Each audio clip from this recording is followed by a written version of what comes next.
प्रभाग क्रमांक 10 मधील रेखाताई नंदुशेठ जाधव या अपक्ष उमेदवारी करीत असून त्यांची निशाणी गॅस सिलेंडर ही आहे। धार्मिक, सामाजिक तसेच शैक्षणिक कार्यात भरीव कारकिर्दीच्या जोरावर त्या नक्की निवडून येतील असा विश्वास समर्थकांनी व्यक्त केला। 10 मधून मी अपेक्ष म्हणून उमेदवारी लढवित आहे।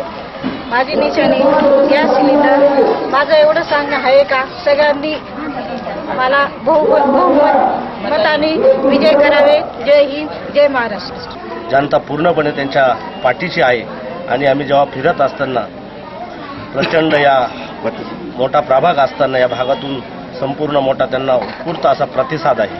म्हणून मला खात्री 100% जास्तीत जास्त मताधिक्याने ते निवडून येतील असं मी तुम्हाला सांगतोय।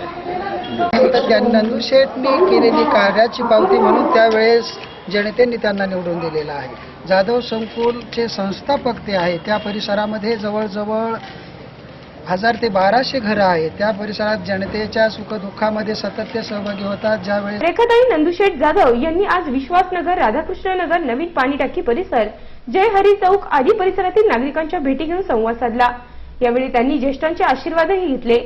नागरिकांच्या पाठिंब्यावर नक्कीच विजय होतील असा विश्वास सामाजिक कार्यकर्ते नंदुशेठ जाधव यांनी व्यक्त केला। गेल्या 10 वर्षाच्या अनुभवाच्या शिदोरीवर आम्ही नागरिकांकडे मताची शिदोरी मागत आहोत आणि ती मागत असताना नागरिकांनी सुद्धा एक चांगलं असं आश्वासन देऊन आम्हाला प्रचंड मताने निवडून देऊ असं त्यांनी आश्वासन दिलेलं आहे। त्यांचे आश्वासन दिल्यानंतर पुढील काही निवडून आल्यानंतर त्यांच्या ज्या काही समस्या असतील त्या सोडवण्यासाठी आम्ही नक्कीच प्रयत्न करू। धन्यवाद।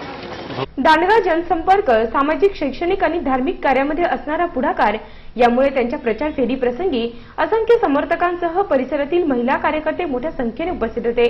नाशिक सिटी न्यूजसाठी व्हिडिओ जर्नलिस्ट सुनील पगारे, सातपूर।